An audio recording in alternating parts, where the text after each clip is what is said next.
Dios les bendiga, soy el pastor Gilberto Gutiérrez de la Iglesia Bautista Oreb de México DF. Me da mucho gusto saludarles en este día 15 de abril 2020. Apocalipsis para niños. En nuestra serie estamos en el devocional número 106.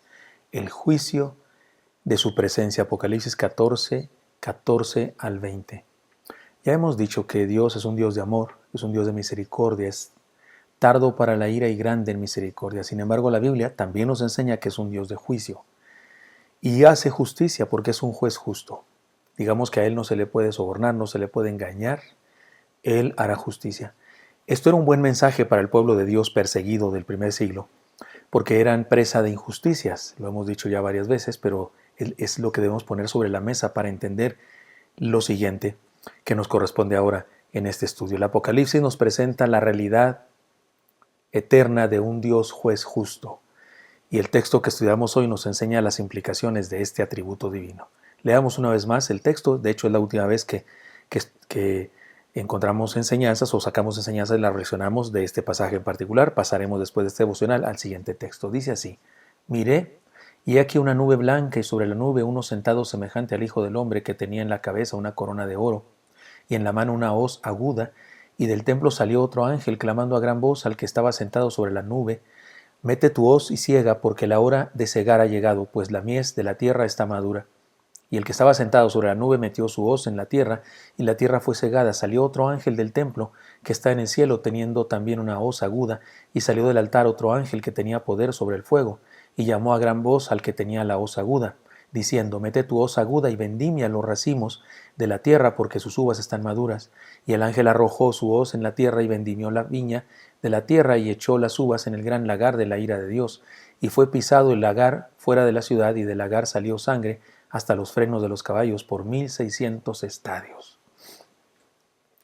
Hemos aprendido que hay un tiempo oportuno para el juicio de Dios, y que el juicio de Dios no es una tragedia, sino una meta final. Es un logro, es el final de su proyecto, y por eso para el cristiano el juicio de Dios no debería ser una razón para temer, sino una razón para tener esperanza. La enseñanza de hoy es esta: su presencia eterna es juicio purificador. El pasaje hace mención de una nube que podemos identificar plenamente con la presencia eterna de Dios. ¿Se acuerdan? Ya lo leímos, habla de una nube. Bueno, leamos otros textos de la Escritura que hablan de eso mismo. Y hablando Aarón a toda la congregación de los hijos de Israel, miraron hacia el desierto, y he aquí la gloria de Jehová apareció en la nube. Éxodo 16:10. Y la gloria de Jehová reposó sobre el monte Sinaí, y la nube lo cubrió por 6 días. Al séptimo día llamó a Moisés de en medio de la nube. Éxodo 24:16. Y también dice Daniel 7:13. Miraba yo en la visión de la noche, y aquí con las nubes del cielo venía uno como un hijo de hombre, que vino hasta el anciano de días, y le hicieron acercarse delante de él. Esto es Daniel 7:3. Y también dice la palabra en el Nuevo Testamento: mientras él aún hablaba, una nube de luz los cubrió, y he aquí una voz desde la nube que decía: Este es mi Hijo amado, en quien tengo complacencia, a él oíd. Esto está en Mateo 17:5.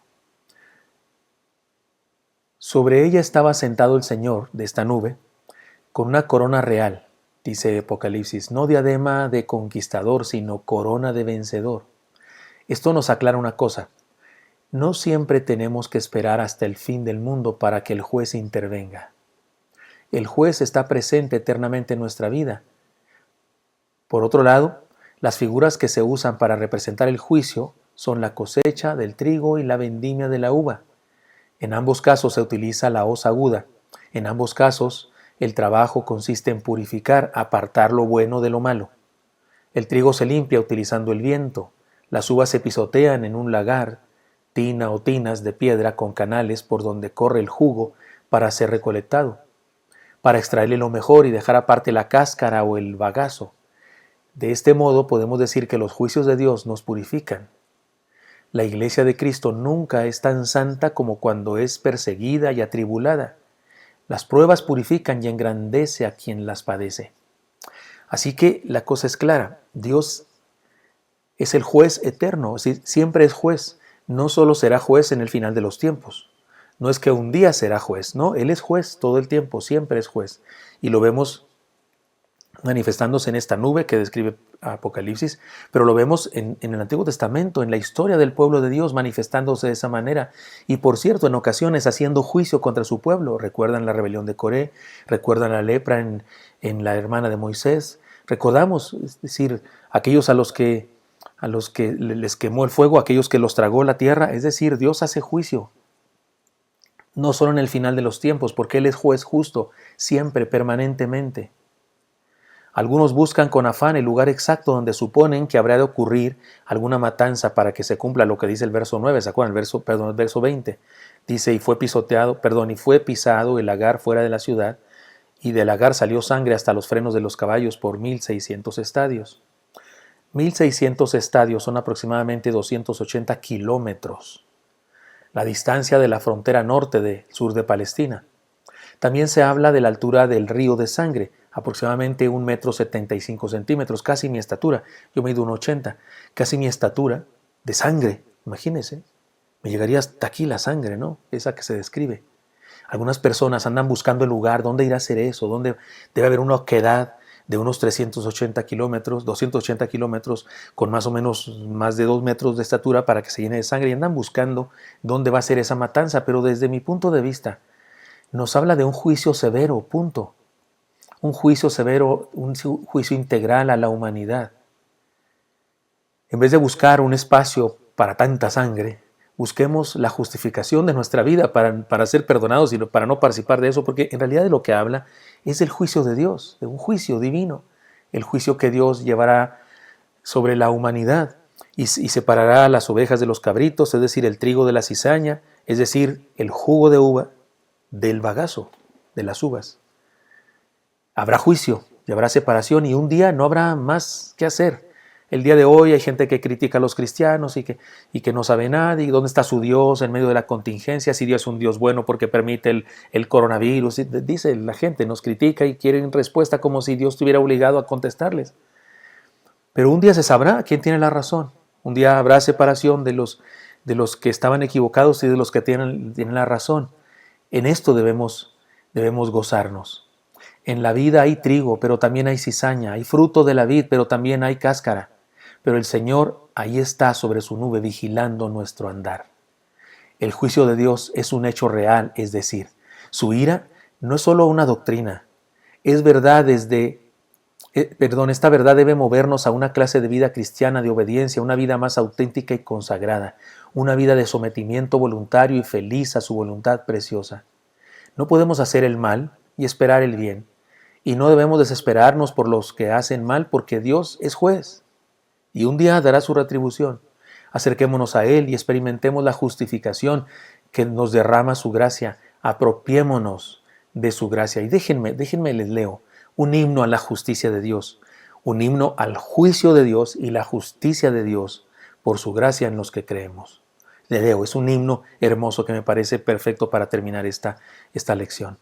Justificados pues por la fe tenemos paz para con Dios por medio de nuestro Señor Jesucristo, por quien también tenemos entrada por la fe a esta gracia en la cual estamos firmes, y nos gloriamos en la esperanza de la gloria de Dios. Y no solo esto, sino que también nos gloriamos en las tribulaciones, sabiendo que la tribulación produce paciencia, y la paciencia prueba, y la prueba esperanza, y la esperanza no avergüenza, porque el amor de Dios ha sido derramado en nuestros corazones por el Espíritu Santo que nos fue dado. Porque Cristo, cuando aún éramos débiles a su tiempo murió por los impíos. Ciertamente apenas morirá alguno por un justo, con todo pudiera ser que alguno osara morir por el bueno. Mas Dios muestra su amor para con nosotros en que siendo aún pecadores, Cristo murió por nosotros. Pues mucho más cuando ya justificados en su sangre, por él seremos salvados de la ira. Porque si siendo enemigos fuimos reconciliados con Dios por la muerte de su Hijo, mucho más estando reconciliados seremos salvados por su vida. Y no solo esto, sino que también nos gloriamos en Dios por el Señor Jesucristo, por quien hemos recibido ahora la reconciliación. Romanos 5, 1 al 11. Hemos sido justificados por el juez justo. Y si experimentamos persecución, si experimentamos juicio injusto de la humanidad, si experimentamos detracción de los malvados, de los Judas que hay en este mundo, pues confiemos que Dios, el juez justo, hará justicia. Espero que esto sea útil para usted y me encantará encontrarlo el día de mañana. Hasta pronto. Y por cierto, les recuerdo a todos que estamos teniendo una serie de tiempos de oración todos los días a las 10 de la mañana. Desde el lunes comenzamos y terminaremos hasta el próximo domingo. Y mañana me corresponde a mí dirigir este tiempo de oración. Los espero mañana a 10 de la mañana por medio del Facebook de UBLA. Usted pone UBLA, UBLA, UBLA, Unión Bautista Latinoamericana. O bien en el Facebook de un servidor, Gilberto Gutiérrez. Usted puede estar conectado con un servidor y estaremos orando juntos. Y tengo algunas cosas que compartir con ustedes. Tengo algunas primicias que compartir con ustedes que Dios me ha dado, me ha permitido hacer. No les doy más datos, pero los espero mañana, 10 de la mañana.